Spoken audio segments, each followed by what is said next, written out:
If reported, what we just saw is cause for a claim of sexual harassment. It is called hostile environment because even though threats were made, no adverse job consequences have occurred yet.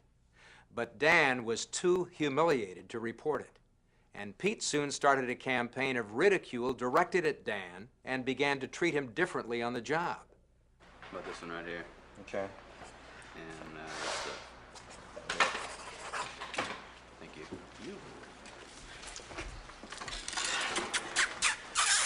Stop it, Pete, please. What's the matter, sweetie? You had your chance. Oh, ain't that terrible? Now, I made her clean out the warehouse all by herself. Now she's all dewy.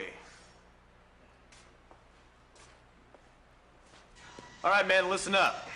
End of this shift, I got a half hour's worth of work at double time for some real men. Dan, you can go on home right now, sweetie.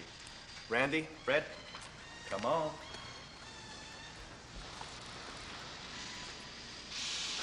After weeks of this treatment, Dan reported the warehouse incident.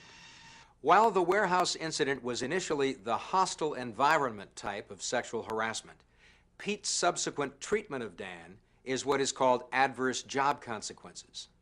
The harassment has now become what is called quid pro quo. The supervisor used his authority to punish Dan because he refused the sexual advance.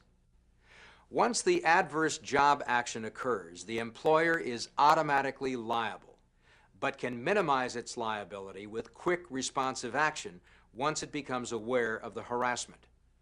First, a full investigation. In this case, Pete would be terminated, and Dan would be assured that he would suffer no further adverse job consequences. If Dan lost money due to the denial of overtime, estimating the loss and paying it to Dan would be a reasonable procedure.